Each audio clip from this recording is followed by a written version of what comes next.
आगे हमें पढ़ना है chemical reaction and there types. Chemical reaction और उसके टाइप्स के बारे में जानना है। तो सबसे पहला हमारा केमिकल रिएक्शन है कॉम्बिनेशन रिएक्शन। साफ पढ़ के पता चल रहा है कि क्या हो रही है, कोई चीज कंबाइन हो रही है, कोई चीज जुड़ रही है, प्लस हो रही है। Combination reaction, combination reaction occur when two or more reaction combine to form a single product.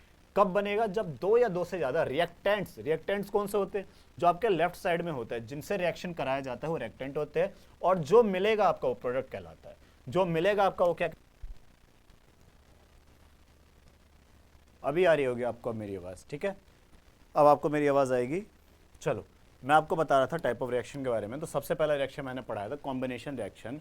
Combination reaction बनता है कॉम्बिनेशन से, यानी कि दो चीज़ों के जुड़ने से। यानी हमने क्या देखा, जब दो या उससे ज़्यादा रिएक्टेंट्स जुड़ करके एक सिंगल प्रोडक्ट बनाते हैं, इस केस को हम कहते हैं कि ये क्या है, हमारा कॉम्बिनेशन रिएक्शन है। उसके बाद हमने एग्जाम्पल में एक जनरल फार्मूला देखा कि A प्लस बी मिलकर बनाते हैं ए बी। एग्जाम्पल हमने देखा, हाइड्रोजन में ऑक्सीजन मिला, H2O बन गया, यानी कि A में B जुड़ा, क्या बना? A और B बना। तो ये क्या है? एक तो ये जुड़ रहा है ना, ये ऐड हो रहा है, तो इसलिए हमने क्या बोला, कॉम्बिनेशन रिएक्शन है।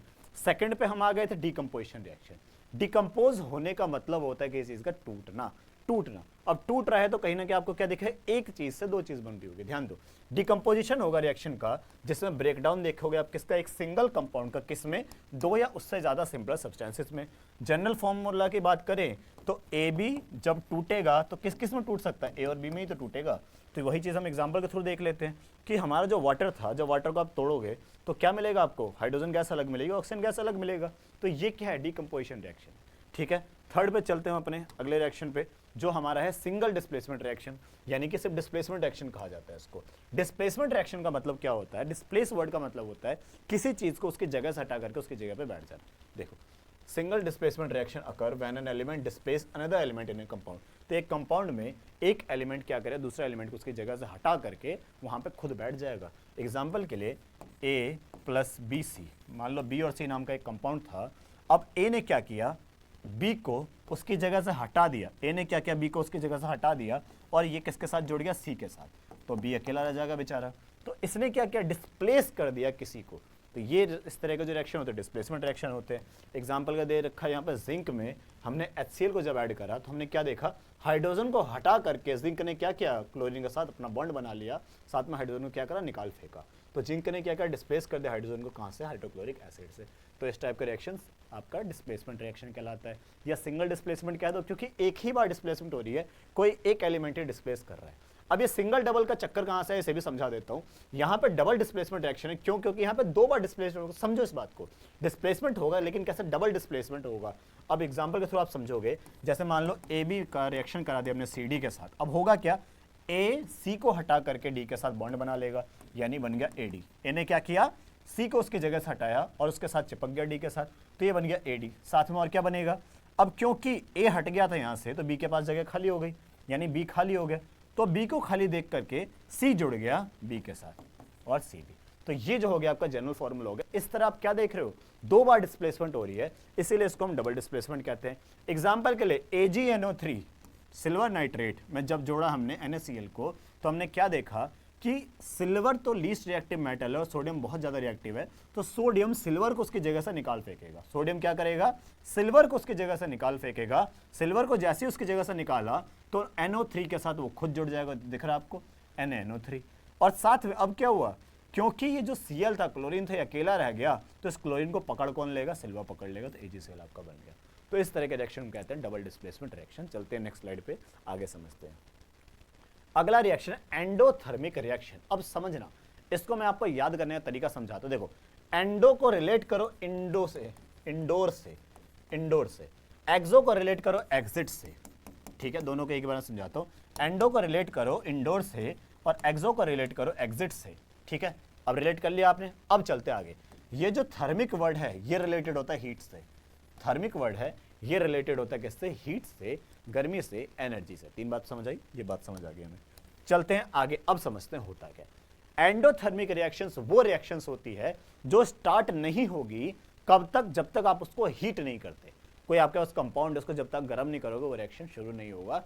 ऐसे रिएक्शंस क्या होते हैं आपके एंडोथर्मिक होते हैं, यानी ऐसे रिएक्शन जिनको एनर्जी देना पड़ता है पूरा होने के लिए, ऐसे रिएक्शन एंडोथर्मिक रिएक्शन कहलाते हैं। N endothermic reaction is a chemical reaction जो क्या करे, एब्जॉर्ब करता है हीट को, यानी कि उसको हीट देना पड़ता है। कहाँ से एब्जॉर्ब करेगा, सराउंडिंग से एब्जॉर्ब करेगा, यानी जो भी चीज जहां से आप इसको हीट दे रहे हो, फॉर एग्जांपल एक टेस्ट ट्यूब में आपने कोई केमिकल लिया, उस केमिकल को आपको गर्म करना पड़ा रिएक्शन के लिए, तो वो क्या हो गया, एंडोथर्मिक हो गया। तो वो क्या कर रहा है, हीट ले रहा है। कहां से ले रहा है, सराउंडिंग से ले रहा है, यानी कि जो हीट आप उसको दे रहे हो उससे।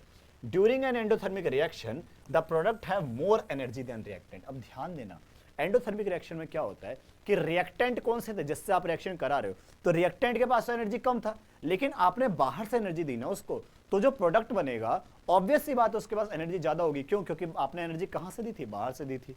उसके बाद this energy is usually absorb in the form of heat causing a decrease in temperature in the surrounding. अब ये किसकी फॉर्म में एनर्जी लिया जा रहा है, हीट की फॉर्म में, जिससे क्या होगा, सराउंडिंग का टेम्परेचर डिक्रीज हो जाएगा। Example, the reaction between ammonium chloride और वाटर, जब इन दोनों को रिएक्ट कराते हैं तो उसमें क्या होता है, आपको हीट देना पड़ता है, गर्मी देना पड़ता है। ठीक है, गर्मी देना पड़ता है क्योंकि ये जो मिक्सचर है वो काफी ठंडा रहता है। क्लियर है, चलते हैं आगे एक्सोथर्मिक रिएक्शन पे। ठीक है, अगर आपको ये नहीं समझ आया तो मैं आपको बताऊं, जो फोटोसिंथेसिस है आपका, फोटोसिंथेसिस में क्या हो रहा है, फोटोसिंथेसिस में आपका ग्लूकोज बनता है ना, C6H12O6 बनता है, ग्लूकोज बनता है। अब ये ग्लूकोज बनाने के लिए सनलाइट देनी पड़ती है। सनलाइट से क्या मिल रहा है, हीट मिल रहा है, हीट का मतलब एनर्जी मिल रहा है, तो सनलाइट हमें देनी पड़ रही है, तब जाके बना रहा है, फोटोसिंथेसिस से खाना बना रहा है वो अपना। तो फोटोसिंथेसिस भी किसका एग्जांपल हो गया, एंडोथर्मिक। अब चलते हैं एक्सोथर्मिक को।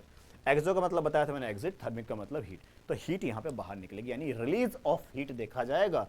एक्सोथर्मिक रिएक्शन में एक ऐसा केमिकल रिएक्शन है जिसमें रिलीज होगा हीट का उसके सराउंडिंग में। एक्सोथर्मिक रिएक्शन के टाइम पर जो प्रोडक्ट होंगे उसमें लेस एनर्जी होगी देन द रिएक्टेंट। अब देखिए ध्यान देना, प्रोडक्ट में लेस एनर्जी होगी देन द रिएक्टेंट। हमने क्या बोला कि प्रोडक्ट में एनर्जी कम है रिएक्टेंट से, क्योंकि यहाँ पे एनर्जी रिलीज हो रही है। देखो, this energy is release in the form of heat causing an increase in temperature in the surrounding. Example, combustion of methane, जब आप मीथेन गैस को जलाते हो तो क्या दिखता है आपको, हीट दिखाई देता है। वो हीट किसकी वजह से, क्योंकि एक्सोथर्मिक रिएक्शन है, वो हीट रिलीज कर रहा है इसकी वजह से।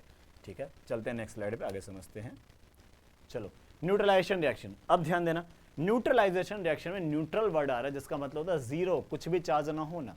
तो न्यूट्रल शब्द आ गया तो हमें समझ आ गया किसी ना किसी चीज को तो न्यूट्रल करेगा इस रिएक्शन। अब न्यूट्रल क्या होगा, एक एसिड में एक एसिड जिसकी पावर सेम है, उसी पावर के उसमें बेस मिला दो तो वो दोनों एक दूसरे क्या कर देंगे, कैंसिल आउट कर देंगे। कैंसिल आउट करके बनाते हैं सॉल्ट्स, जिसमें ना ही एसिडिक प्रॉपर्टी होती है ना ही बेसिक प्रॉपर्टी होती है, साथ में निकलता है वाटर, साथ में निकलता है वाटर।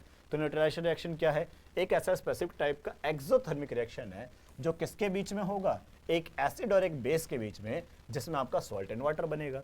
वो रिएक्शन मैंने आपको यहाँ समझा दी कि एसिड और बेस के बीच में होगा और बनेगा क्या, सॉल्ट एंड वाटर बनेगा। इस रिएक्शन में जो हाइड्रोजन आयन है कहाँ से, एसिड से वो रिएक्ट करता है हाइड्रोक्साइड आयन से, जिससे आपका वाटर बनता है। ध्यान देना, अब देखना एग्जाम्पल ले लेते हैं। एक एग्जाम्पल ले लिया इसका HCl में, हमने एक बेस का एग्जाम्पल ले लिया सोडियम हाइड्रोक्साइड, और रिलीज क्या होता है हमारा, NaCl बनता है, साथ में हमारा वाटर बनता है। अब चलो समझते हैं। हमने बोला इस रिएक्शन में हाइड्रोजन आयन आया कहाँ से, वो देखो, सोडियम क्लोरीन को लेके हट गया, सोडियम क्लोरीन को लेके कंपाउंड बना के अपना साइड हो गया, बच क्या गया, यहाँ पे बच गया हाइड्रोजन। तो यहाँ पे क्या बच गया, हाइड्रोजन आयन बच गया। ठीक है, कहाँ है आपका, ये हाइड्रोजन आयन बच गया, कहाँ पे, इस साइड में। अब क्योंकि सोडियम क्लोरीन को लेके हट गया तो यहाँ पे भी कोई आयन बचा है, इस आयन को क्या कहते हैं, हाइड्रोक्साइड, OH को हम कहते हैं हाइड्रोक्साइड। तो यहाँ पे बचा हाइड्रोक्साइड आयन। अब ये दोनों अकेले अकेले बच गए तो ये दोनों क्या करें, साथ में जुड़ जाएंगे। एक हाइड्रोजन यहाँ था, एक हाइड्रोजन यहाँ, एक ऑक्सीजन यहाँ है, यानी कि 2 हाइड्रोजन और 1 ऑक्सीजन से मेरा बन जाता है वाटर। तो उसने वाटर बना के निकाल दिया। अब जो रिजल्टिंग सॉल्ट होगा वो कैसे बनेगा, कैटायन जो बेस के फॉर्म में था, एनायन जो एसिड के फॉर्म में था। देखना यहाँ जो बेस था इसमें जो सोडियम था, सोडियम पे चार्ज कैसा है, Na+1। ठीक है, +1 का चार्ज होता है। यहाँ पे जो क्लोरीन था, इस क्लोरीन पर चार्ज होता है -1 का। अब इन दोनों के चार्जेस सेम हैं लेकिन अपोजिट है, तो अपोजिट पोल क्या करता है, अट्रैक्ट करता है। तो ये क्या करेंगे, आपस में बॉन्ड बना लेंगे। तो बॉन्ड बनाने पे आपको दिखाई नमक बना, साथ में पानी निकला। ये रिएक्शन फिर आपको यहाँ पे समझाई गई है और ये चीज़ आपको समझ आ गई होगी अब तक। चलते हैं आगे, अब अगली स्लाइड देखते हैं क्या दिया हुआ है। वैलेंसी के बारे में बताया गया और वैलेंसी को कैसे निकालते वो बताया गया। ध्यान देना, अब इस चीज़ को ध्यान देना कि ये भी टॉपिक आपका मुश्किल हो जाता है अगर आप समझने में ध्यान ना दो तो। वैलेंसी क्या है, वैलेंसी एक मेजर है किस चीज़ का, कंबाइनिंग कैपेसिटी ऑफ एलिमेंट का, यानी कोई एलिमेंट किस कैपेसिटी में कंबाइन हो सकता है वो डिपेंड करता है वैलेंसी पे। ठीक है, वैलेंसी पे डिपेंड करता है। ये इंडिकेट करता है नंबर ऑफ इलेक्ट्रॉन किसी एटम पे, या एलिमेंट कितना गेन कर सकता है, कितना लूज कर सकता है, कितना शेयर कर सकता है, इन सब चीज़ की पता चलती है किससे, वैलेंसी से। वैलेंसी क्या है, टिपिकली डिटरमाइन कैसे करते हो आप, नंबर ऑफ इलेक्ट्रॉन से आउटरमोस्ट एनर्जी शेल में, यानी उसके शेल में कितने इलेक्ट्रॉन्स है नंबर ऑफ, उससे हम पता करते हैं कि उसकी वैलेंसी कितनी है। अभी समझाते हैं, जो वैलेंसी है आपके एलिमेंट की, वो यूजुअली क्या दिखाती है, पॉजिटिव या नेगेटिव चार्ज दिखाती है, ठीक है, वो चार्ज वगैरह भी दिखाती है। अब इतना कुछ हमने देख लिया, तो अब इस वैलेंसी को थोड़ा सा समझ भी लिया जाए क्या होता है ये, ठीक है। चलते हैं, एक शीट लेते हैं अपनी और अब इसको समझना शुरू करते हैं, ध्यान दें। अब 2-3 से स्टार्ट करते हैं। सबसे पहले हाइड्रोजन, हीलियम, लिथियम, बेरिलियम, इन 4 की बात करते हैं। एटॉमिक नंबर 1 2 3 4, एटॉमिक नंबर 1 2 3 4, तो नंबर ऑफ प्रोटॉन की मैं बात करूं, नंबर ऑफ प्रोटॉन की बात करूं तो 1 2 3 4 यही रहेगा। इलेक्ट्रॉन भी इसमें 1 2 3 4 यही, ठीक है। यहाँ तक हमें तो समझ आ चुका है, क्योंकि आपने लास्ट क्लास की वीडियो देखी हुई है। अगर नहीं देखी तो उसे भी देखो, तब आपको यहाँ तक समझ आएगा। यहाँ तक हम समझ गए, आगे देखते हैं वैलेंसी क्या करना है। अब हमें ये पता है कि एक इलेक्ट्रॉन है, मुझे पता है बीच में है न्यूक्लियस, न्यूक्लियस के चारों तरफ होते हैं ऑर्बिट, और ऑर्बिट में भरा जाता है किसको, आपके इलेक्ट्रॉन्स को।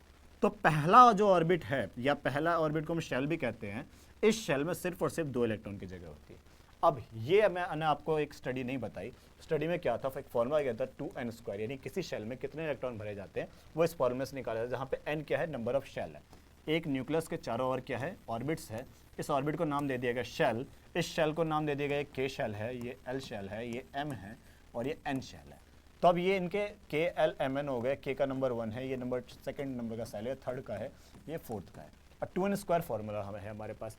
पहले वाले शेल में एक पहला शेल है, तो 2n की जगह रख दिया 1 का स्क्वायर, तो कितने इलेक्ट्रॉन्स आ सकते हैं, 2 इलेक्ट्रॉन। इसी तरीके दूसरे शेल की बात करें, 2n की जगह रख दिया 2 का स्क्वायर, 2 का स्क्वायर हुआ 4, तो 8, तो 8 इलेक्ट्रॉन्स। तो यहीं तक अब हम यहाँ पे समझते हैं। यहाँ पे देखो, इलेक्ट्रॉन था 1 हाइड्रोजन में, तो पहला क्या है मेरा, हाइड्रोजन का मैं बना रहा हूँ, एक इलेक्ट्रॉन था, मैंने एक इलेक्ट्रॉन यहाँ पर डाल दिया। अब देखो ना, यहाँ पे एक की इसके पास कमी है, एक इलेक्ट्रॉन की इसके पास कमी है, तो या तो ये एक इलेक्ट्रॉन ले सकता है खुद को पूरा करने के लिए, या अपना एक इलेक्ट्रॉन दे सकता है किसी को, ठीक है। अपना अगर एक इलेक्ट्रॉन दे भी देगा तो भी ये खत्म है, इसको सेटिस्फैक्शन हो जाएगा, या किसी से एक ले लेगा तो अपना घर भर के तब भी ये खुश हो जाएगा, दोनों काम कर सकता है। तो ये जो एक की कमी या एक की पूर्ति नहीं थी इसके पास, इसी को हमने बोला 1 वैलेंसी है इसकी। 1 क्या है, वैलेंसी है। अब पॉजिटिव नेगेटिव क्या समझना, जब ये किसी से लेना चाहेगा, जब ये किसी से लेगा, गेन करेगा, तो इस पर -1 का चार्ज आएगा, जब किसी से लेगा तो +1 का चार्ज आएगा। हाइड्रोजन का थोड़ा कॉम्प्लिकेटेड होता है, इसलिए मुझे लग रहा है आपको शायद नहीं समझ आया हो। तो चलते हैं हम हीलियम पे चलते हैं, ठीक है। हम हीलियम का देख लेते हैं तो आप लोगों को समझ आ जाएगा ये चीज़, ठीक है। देखो हीलियम पे चलते हैं। पहला शेल में कितने इलेक्ट्रॉन की जगह है आपकी, 2 इलेक्ट्रॉन की जगह है। हीलियम के पास कितने इलेक्ट्रॉन है, 2 इलेक्ट्रॉन, तो 2 भर गया। चलो हीलियम से तो समझ नहीं आया, क्योंकि हीलियम का घर भर चुका है, तो उसको अब किसी से मतलब ही नहीं है, ये क्यों रिएक्ट करे जब उसका घर भरा हुआ है। आगे चलते हैं, अब समझ आएगा आपको थर्ड पे। थर्ड किसकी बारी है, लिथियम की। लिथियम के आउटरमोस्ट शेल में है 3 इलेक्ट्रॉन, पहले वाले में लेकिन सिर्फ 2 ही इलेक्ट्रॉन आ सकते हैं। अगला इलेक्ट्रॉन कहाँ जाए, तो अगला इलेक्ट्रॉन जाएगा, के शेल तो खत्म हो गया, एल शेल में जाएगा, एल शेल बना दिया। अब ध्यान दो, एल शेल में कितने इलेक्ट्रॉन की जगह है, तो बोलो सर 8 की। तो 8 की जगह है, लेकिन बचा कितना, 2 तो यहाँ आ गए, तो सिर्फ और सिर्फ 1 बचा लिथियम के पास। अब अगर सिर्फ 1 बचा लिथियम के पास, तो या ये किसी और से साथ लेगा क्या, कोई और उसको साथ अमाउंट देगा, 7 इलेक्ट्रॉन देगा, नहीं दे सकता, पॉसिबल ही नहीं है। तो ये क्या करेगा, अपना एक इलेक्ट्रॉन किसी को दे देगा। अपना एक इलेक्ट्रॉन किसी को दे दिया, यानी डोनेट कर दिया, तो चार्ज कैसा आएगा, प्लस का। और कितने इलेक्ट्रॉन दिए, 1 दिए, तो +1 आ जाएगा। इसी तरीके से आ जाओ किसके ऊपर, बेरिलियम के ऊपर। सेम आ जाओ बेरिलियम के ऊपर, कितने इलेक्ट्रॉन है, 4 इलेक्ट्रॉन है। पहले शेल में 2 देके खत्म कर दिया, दूसरे के लिए 2 इलेक्ट्रॉन बच गए तो 2 डाल दिए, लेकिन जगह थी 8 की। कितने की कमी है, 6 की। 6 इसको कोई दे सकता नहीं है, तो ये 6 किसी से अगर ले नहीं सकते तो अपने 2 किसी को दे देगा। किसी को दे दिया तो चार्ज आ गया प्लस का, और कितने दिए, 2 दिए तो +2 हो गया, ये इसकी वैलेंसी हो गई। तो ये होता है हमारा वैलेंसी। वैलेंसी पॉजिटिव में भी हो सकता है, नेगेटिव में भी हो सकता है। पॉजिटिव में कब जब होगा डोनेशन, नेगेटिव में कब जब होगा लेना, ठीक है। चलते हैं आगे, methods of determining valency. Valency कैसे निकाल सकते हो, पीरियडिक टेबल से निकाल सकते हो, या तो पीरियडिक टेबल देख लो कौन से ग्रुप में है, किस में है, तो उस हिसाब से आप वैलेंसी निकाल सकते हो। इलेक्ट्रॉन डॉट स्ट्रक्चर, यानी कि उसका इलेक्ट्रॉन वाली फॉर्म में बना के देखो, और केमिकल रिएक्शन, अभी जो मैंने बना के देखो इलेक्ट्रॉन डॉट स्ट्रक्चर था, और केमिकल रिएक्शन के भी थ्रू आप वैलेंसी निकाल सकते हो। चलो उसके बाद आगे चलते हैं, application of mole concept in daily life, ठीक है। अब क्या है ये, कुकिंग और बेकिंग में क्या होता है, जो मोल कॉन्सेप्ट है उसको कुकिंग और बेकिंग में यूज़ किया जाता है। इंग्रेडिएंट को नापने के लिए, किस इंग्रेडिएंट को कितना रखना है, एसिड को कितना रखना है, बेस को कितना रखना है, कि खाने में क्या होता है, टेस्ट कैसे होता है। एसिडिक जो होता है खट्टा टेस्ट देता है, तो जब आप नींबू वगैरह डालते हो कितना नींबू डालना है, बहुत ज़्यादा खट्टा भी नहीं कर सकते खाने को, बहुत कड़वा भी नहीं कर सकते खाने को, तो इसलिए हम इसको मेनटेन करके रखते हैं। अब यही चीज़ आपको यहाँ पर समझाया गया है। मेडिसिन वगैरह में इसके यूज़ होते हैं, न्यूट्रिशन में खाने टाइम आप इसका यूज़ करते हो। उसके बाद इन्वायरमेंट साइंस में जब इन्वायरमेंट की स्टडी करते हो तो भी इन चीज़ों को देखा जाता है। केमिकल इंजीनियरिंग हो गया, कॉस्मेटिक्स वगैरह बनाने में हो गया, ऑटोमोबाइल इंडस्ट्री में हो गया, तो इन सभी चीज़ों में इनका यूज़ होता है। क्लास बस खत्म हो गई है अब, ठीक है। तो इन सभी जगह पे एक वाइड एप्लीकेशन है इन चीज़ों का। तो इसीलिए हम साइंस पढ़ते क्यों हैं, क्योंकि इसका यूज़ है ना हमारे इन्वायरमेंट में, सब जगह इसका साइंस का यूज़ है। उस यूज़ को ही हमें पढ़ना है, इसीलिए साइंस को रियल लाइफ से कनेक्ट करते हुए पढ़ना है। जो हम पढ़ रहे हैं हमें पता होना चाहिए कहाँ पे चल रहा है ये सब। ऐसा नहीं है कि हमने कुछ पढ़ाई कर ली और हमें पता ही नहीं काम कहाँ पे आना है, ठीक है। तो इसी तरीके से आप सारी चीज़ें पढ़ते रहो, समझते रहो। जो चीज़ें ना समझ आए तो आप लोगों के लिए कमेंट सेक्शन बनाइए, कमेंट में पूछो। जो चीज़ आपको नहीं, फिर भी नहीं समझ आता, आपको कमेंट से आंसर मिलेगा, और ये मेरी गारंटी, आंसर्स आपको मिलेंगे अगर आप पूछते हो तो। लेकिन जनरली आप लोग पूछते नहीं हो, ठीक है। आशा करता हूँ आज की क्लास आप लोगों को अच्छी लगी होगी। आज की क्लास खत्म करते हैं। Have a nice day, good bye.